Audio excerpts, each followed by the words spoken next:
Welcome, I'm Jon Caldara, president of the Independence Institute and your devil's advocate. A little later in the program, a look at why we love and hate the Broncos so much with Jim Saccomano from the Broncos. But first, one of the great things is, well, we celebrate a tax increase defeat, largely based on a little document that Penn Pfiffner at the Independence Institute put together. Penn, thank you for joining us.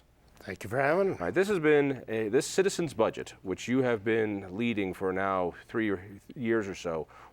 Why did you put this together? What is it? Why'd you bring it together?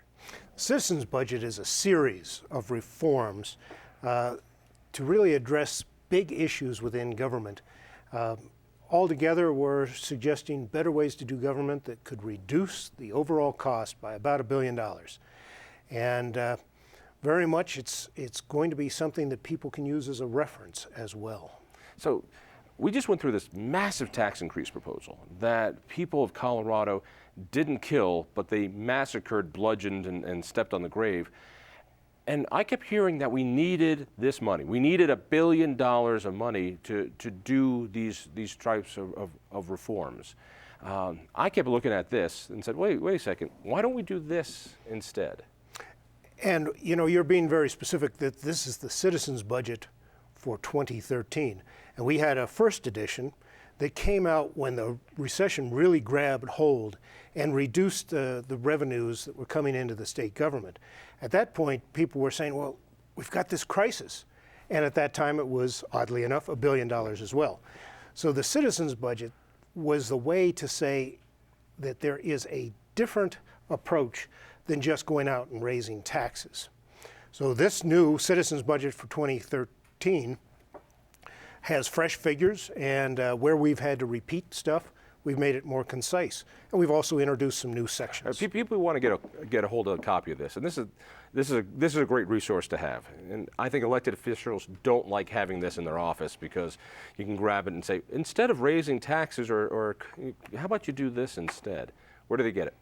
They can go to the Independence Institute website. The Independence Institute, being such a great organization, benevolent as well, says you can have this as a download for free. So just independenceinstitute.org, search for Citizens Budget for 2013, and you can download the entire thing, all 122 pages for free. So put this in context for me.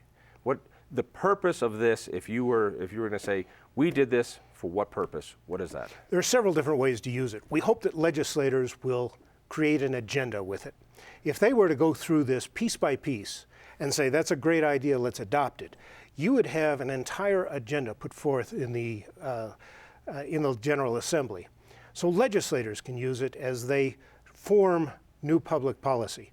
Certainly candidates that are getting ready for the 2014 election, whether they're Republicans, Democrats, Libertarians, or elsewhere, they can go to this and say, I need to learn more about just how the system works, what the money is in here, where we can do better.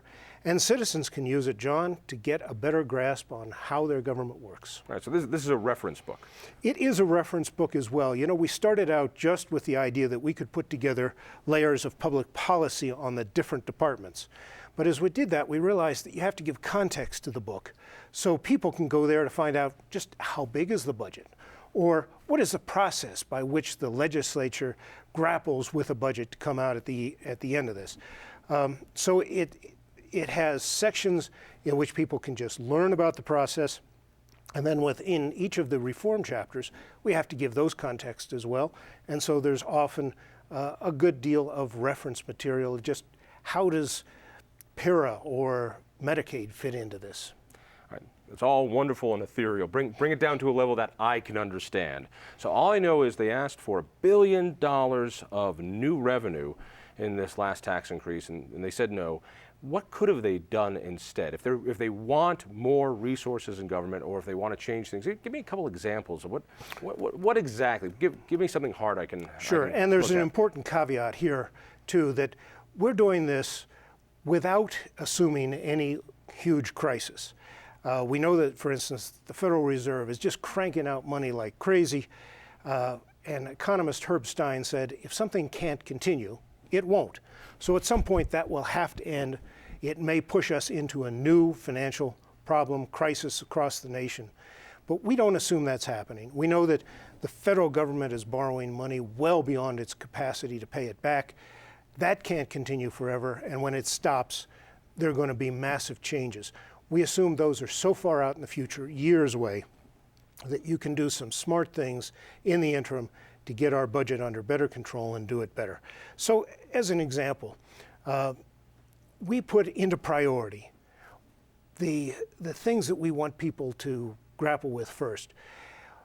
The public pension is huge. It forms its own crisis at this point. This is PARA, the Public Employees Retirement Fund. Exactly. And now we can talk about it being something like $28 billion in arrears now or underfunded. I don't know if the Caldara household has ever had $1 billion. I wouldn't know $1 billion if I fell into it. But what it literally means is with 2 million households here in Colorado, every household should today write a check for $16,000 and hand it into the public pension fund so that public pension fund crisis goes away. All right, wait, hold on. So PARA is so underfunded right now. Yeah. And what's going on in Detroit should be a wake-up call for the good workers of Colorado. Oh, the alarms are going off. Yeah. The klaxons are sounding. Yeah. And we've got a chapter to talk about it. So what do you want to do with PARA? Well, we hope people will go and read it because we have a whole bunch of suggestions. But it's all geared toward getting back to a sensible situation where it's fully funded. And one of the suggestions is, why don't we make the public employees retire about the same time everybody else does? Why do they get an extra decade of retirement that's different than what you and I get? We also talk about priorities, for instance, the Medicaid problem. A very long chapter on just what the dynamics are that the state faces and the problems. Let me give you 2 examples, very clear examples that people can say, let's get this done. If we spend on K through 12, that's what Amendment 66 was all about. Don't we want to spend money smart? The chapter on K through 12 has one section that says, let's look at how we pay teachers. It's so done on a formula basis, and yet we look at 100 studies of how this formula is applied. We find it doesn't have a single effect on the outcomes in the classroom. Another one, back in the 30s, before the federal Social Security program was put into effect, 38 of the then 48 states set up their own Social Security program. Only Colorado has its own Social Security program left. You get rid of that, treat the elderly in Colorado the way all the rest of the states do, and you save $100 million a year. We're spending $100 million a year to have a vestige of old age retirement that is hanging on from before Social Security. We're the only ones in the whole country. We're the only state left with its own Social Security program. People want to get this. Where do they go? How do they use it? They go to the website to pull down the thing and get it for free. They can download Citizens Budget for 2013 for free at independenceinstitute.org. They can also go to the organization, to the office, and buy a copy.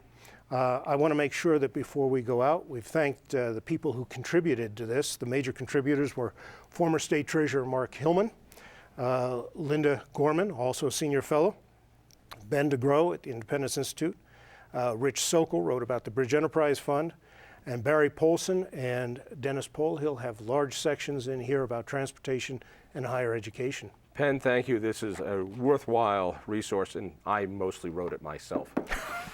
Stay tuned.